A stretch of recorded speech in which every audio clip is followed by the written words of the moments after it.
listening to Footscray Live. Welcome everyone, broadcasting to you from Footscray City College, you are listening to Footscray Live. My name is Gronya and with me today there is Piper, James and Marley. This is the Hot Topic Show and today we will be discussing the 2020 mobile phone ban. Joining us today are Angelique DeVrinka, current principal of Footscray City College, and Charlie O'Regan, Year 10 representative of the SRC here at Footscray City College. Hi Angelique and Charlie. Hi Angelique, welcome to the show. How have you found your time so far at Footscray City College? Oh, I've loved it here at Footscray City College. I think the students are wonderful. They are so responsive to all the things that are happening at the school, and they participate in things, and it's been great. And I think you've got a great group of teachers here too. You've got some wonderful people here who do some absolutely fabulous things. The atmosphere of the school is great. I've really enjoyed my time here. Yes, it's been terrific. Hi Angelique, James here. Are you excited for the changes coming? Alright. It's interesting. I might not have your... Yep. Yeah. Okay. Okay. Can you hear me? Yeah, I can hear you now. Yeah. Okay, cool. All right, just go now. Start again? Okay. Just so, yeah. Hi Angelique, my name's James. Are you excited for the changes coming with Footscray City College turning into Footscray High School? Yes, I am very excited because I think what we call the provision or the availability of education in the city of Footscray for everyone in Footscray will be really enhanced by this new development. There's two new P to 9 schools and a 10 to 12 school, and I think you'll find that that configuration of the school will really facilitate learning and increase participation, engagement and retention. And so I think it's got lots of opportunities for the young people. But also you're part of something bigger as well, which is called the Footscray Learning Precinct. Yeah. And I think that is what we call a place-based approach. So we're looking at a community-based approach to education, including the community in education, right from early childhood through to university. I think that over the next few years you will see, as that develops and grows, you will see the benefits of belonging to that precinct, and also you'll see the benefits of the investment that the state government's put into the school to develop the high school. Yeah, nice. Just a question. I know that the mobile phone ban is coming in next year. How do you think that's going to work for all the new schools and everything? Yeah, look, it's going to be a complex issue to resolve, because there has been past practice of students walking around with phones, and students will be used to that in their daily lives as well. I don't know whether you've ever... I've been on the tram and I've looked at people or on the train, and everyone is glued to this little screen, and I wonder whether if people from outer space came down and they saw everybody looking at this screen, what they would think. So it is something that's happened over a period of time. Now, of course, when I grew up, we didn't have mobile phones, so there was a different way of doing things. Even when my oldest child grew up, there was no mobile phone. So things have changed over time, and people have got used to them. So it's about changing into a new process, a new way of thinking. And I'll talk a little bit later, I suppose, about the way in which that's happened.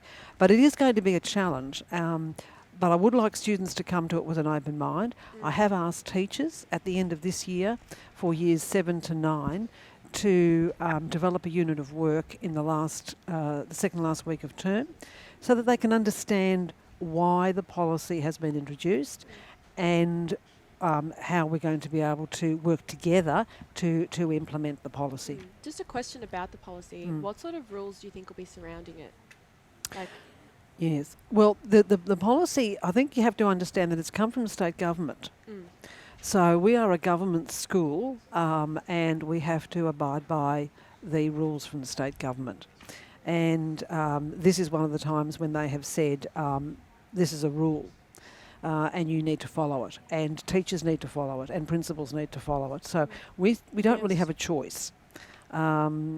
so, sorry, what did you? What was I? I was just like, what sort of rules? Oh, what sort of rules? Yes. So there will be things like you'll have to put your phone in your locker at the beginning of the day, and take it out at the end of the day. So we've ordered new lockers so that everyone will have a locker. Okay, so everyone will have a locker. We've ordered the appropriate locks so that there will be locks that people can't tamper with or get into easily. You know how some people bring little tiny locks to put on their locker? Yeah. And someone can break into it. Well, we've ordered the right locks and we've got the proper lockers. So it's just really about putting your phone in your locker at the beginning of the day and taking it home at the end of the day. So what's your personal opinion, Angelique, on the mobile phone ban? And if it was up to you, would you keep it the way it is, or would you enforce that ban?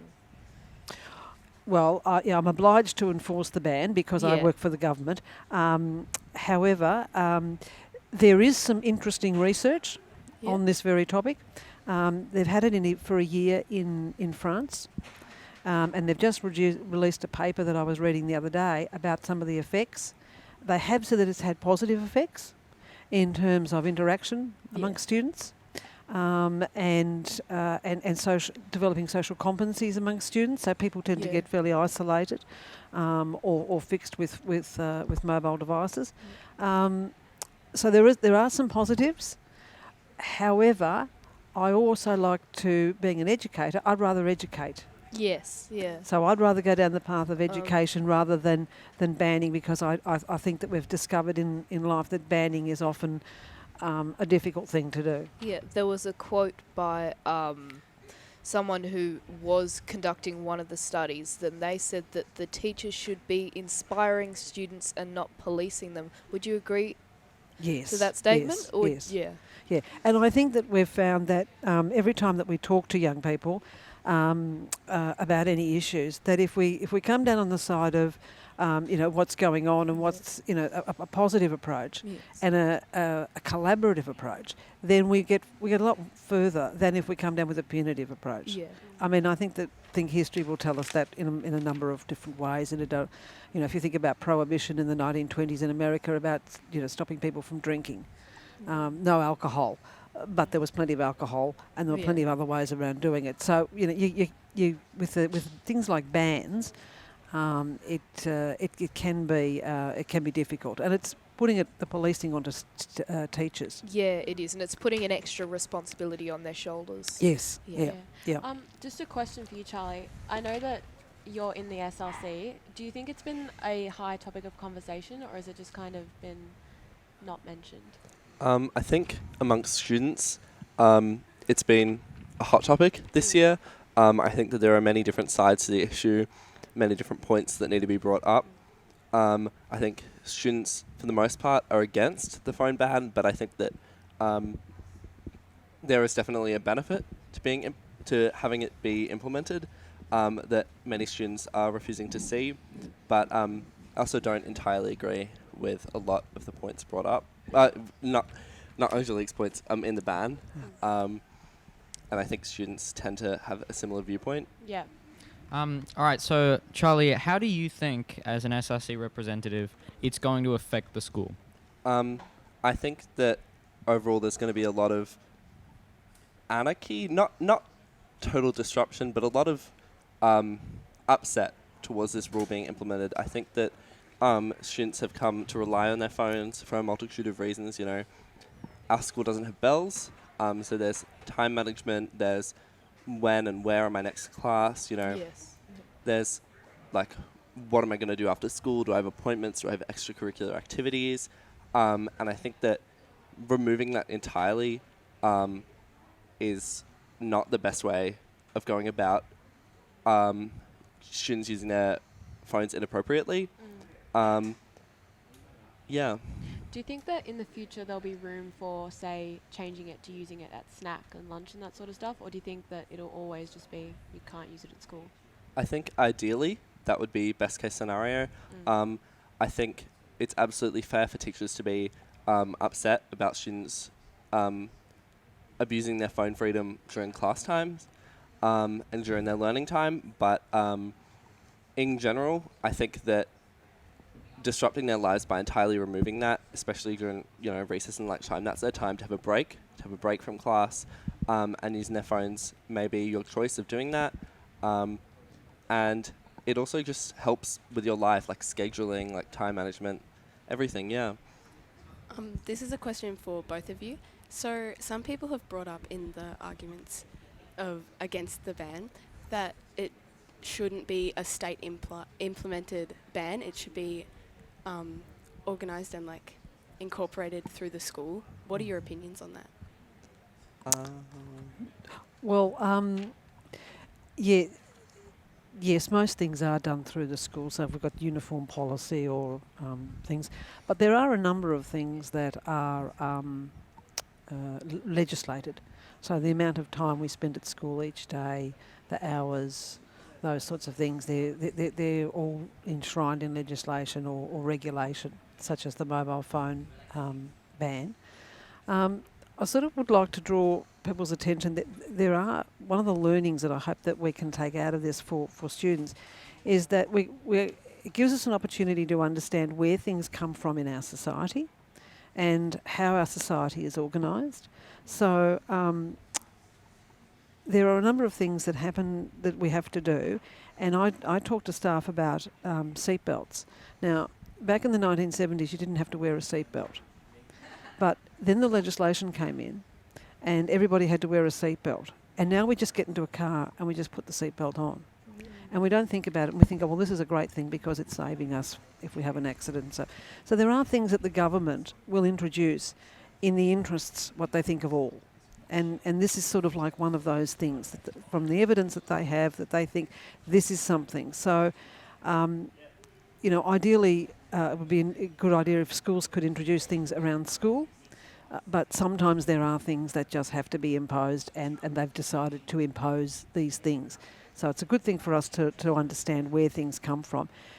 How we go about that. Now, the next thing is we're in a democracy. So the next thing is to students can talk to local members, write to local members and things like that about the government policies and say, we don't agree with. Maybe the SRC could start something and write to the local government, or like to the local member at the state government level. And have that what we call participatory democracy approach, where you're participating in the democracy to try and change the views. There's always scope for those sorts of things to change if there's enough sort of voice around that sort of thing. So one question, will teachers have a similar ban imposed? Because I understand that could be construed as unfair, perhaps? Well, my view is that teachers should not be using their mobile phones in the classroom. I would find that would be, they're there to teach the students and to engage with the students, just in the same way the students are there to learn and to be engaged in the classroom. So I would say that if there are any teachers sitting on their mobile phones, then that needs to be addressed as well. Yes, absolutely. This isn't really on the topic of the mobile phone ban, but as the current principal, what are your opinions on the move to Footscray High School, like how it's changing to Footscray High School? Well, I think it's a terrific idea, as I was saying before, around giving opportunity to all young people in this Footscray area to a wonderfully high quality education. I really like the model of the Peter 9s and the 10 to 12. I think that the 10 to 12 will give you an opportunity to step up into that next space as a students, transitioning before you go into university. So I think you'll find that 10 to 12 will be a more adult experience, which will be terrific, and that the 7 to 9 will, be appropriate for those age limits, but also or those age groups. But the FLP too, being part of the precinct, the involvement from the university, the council, the local council, the early childhood involvement as well, the primary schools, I think that model is something to be really celebrated. And Charlie, as a student that's going to be living through both of the eras, how do you think it's going to affect your schooling or anything like that? So for me personally, it's not going to affect me or my year level a whole lot, considering next year, well, this will be the first year at high school where we don't get new sevens, Yeah. new year sevens at the same campus as us, which will probably be interesting. It'll probably be interesting to have more space. Yeah. And I think that year sevens can often be, this is a new space. They can be the most disruptive, the loudest of the hallways type thing. And so I think it'll be interesting not having that element moving into 2020. Does it sadden you to see like the end of an era, kind of? It does. It is disappointing that I'll be graduating a little bit from Footscray High School rather than where I've grown and learned at Footscray City College. But I also think that it's great that we're blossoming into something new and something that will be really beneficial for the community. So I know that. So you were just talking about how removing the element of mobile phones might help remove disruptions. I understand that a lot of people get quite agitated or bored when they're not using their phones. Do you think that that will have any effect on disruptions? I think that some people need to. I need a moment to think. I think that there are, students with who fidget and who are a little bit more hyper, a little bit.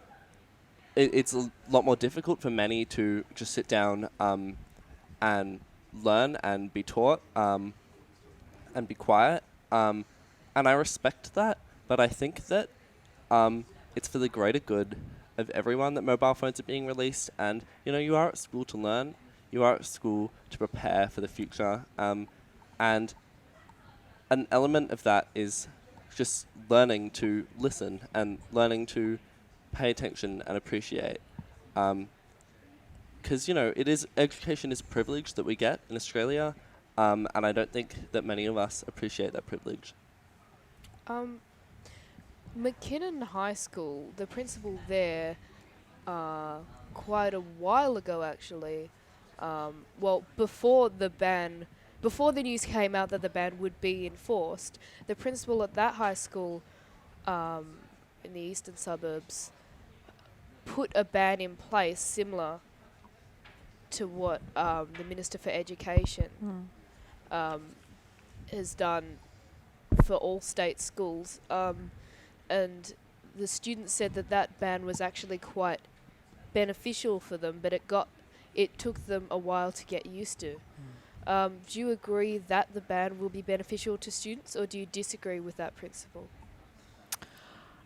Yeah, look, I can only go on the evidence that I've read, because I haven't actually implemented this policy yet and seen what happens in a school setting.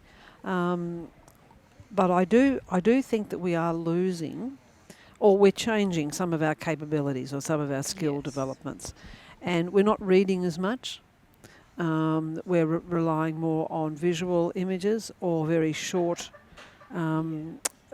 texts and things like that. That's to do with concentration spans waning as well. Yeah. So, and also sometimes our social skills. So I was just having a chat with Irene before, and she said it was mentioned in the last radio program about mobile phones, and she felt it would give people time, and I really take this point, if something happens, rather than responding immediately, it'll give people time to think. Yeah. And I think that's really important, whether it, because self-control or impulse control, or whatever you like to call it, does take you, a few seconds or some time. So if you're if you feel something, and then you're on the phone texting your mother or your father that someone said something to you and it hasn't had time for the school to, and the school doesn't have time to respond, and then the parent rings up or the parent comes to school and says, "Where's my child?" And you go, "Hang on, we don't know anything about this yet." Yeah. So, I think in those sorts of situations it could be beneficial. But once again, I get back to education. We said about being in classrooms, no, we don't really want you on the phone. Another teacher said to me they had a child's phone, and in 30 minutes it was pinging about, every 10 seconds. Yeah. And with just one word from somebody. And the teacher said, well, doesn't this get annoying? Yeah, it does. I can't concentrate. So I think there is some benefit, but I think it would be better if we could educate young people around that. I absolutely agree. I think it's about inspiring students in the appropriate ways to use their mobile devices instead of, forcing them away and forcing them to adjust to a whole new lifestyle. Just a question, Charlie. Do you think it is a problem in classrooms for you, specifically in older year levels? I know that you would have exams and stuff. Do you think it does play a role in distracting you or whatever? Definitely. I think that I am inclined to reach for my phone in a moment of silence when the teacher's, putting something new on the board. I'm like, oh, I might as well check my phone. And I don't think that is healthy. I think that there are much better things you can do. You can discuss the work with your friend, or you can just think about it, or you can draw, or you can do something else that's like away from the distraction of this whole your life inside of your little device. So I think in classrooms it will be really important and really beneficial, but I do agree with the fact that I think overall it would be better if students were taught how to appropriately use their phones and live with their phones instead of abusing their rights and using them in the wrong time, such as in the classroom. And just another question, do you know what the consequences would be surrounding whether you do use your phone at the wrong time? Well, I think that basically the phone will be taken. I've asked for some lockable, small lockable cabinets to be had in the office area, so that phones can be put in there and locked away. I think it's also very important that we respect other people's property. They do belong to someone, and many times they're quite expensive pieces of equipment. That the phones don't come cheaply, so we need to be able to lock them up appropriately, and so people can collect them at the end of the day. I just see it as a matter of just saying, okay, well, that needs to go here, and pick it up at the end of the day, and hopefully tomorrow you'll just put it in your locker, and we'll be done with it. Yeah. Angelique, what are you planning to do after you leave FCC? Like, do you have any projects in the work or? Yes, I'm actually having a meeting on Monday. I'm going to be discussing a couple of things with the regional director. So my role is to go and sort of go to places where I'm needed, which I've just started to do in the last 18 months, which is really exciting because up until then I was a principal in schools, for long periods of time. And so this things like this give me the opportunity to go to other places, but more importantly, to learn new skills. So I'm learning about, when I go to a new place, it's a new school, it's all organised differently. But, I would like to, my goal is to keep some way involved with the Footscray Learning Precinct in the future.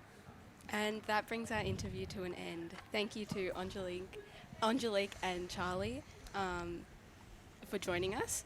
Thank you also to my interview panel today, Piper, James and Marley. My name has been Gronya, and this has been the Hot Topic Show on Footscray Live. You're listening to Footscray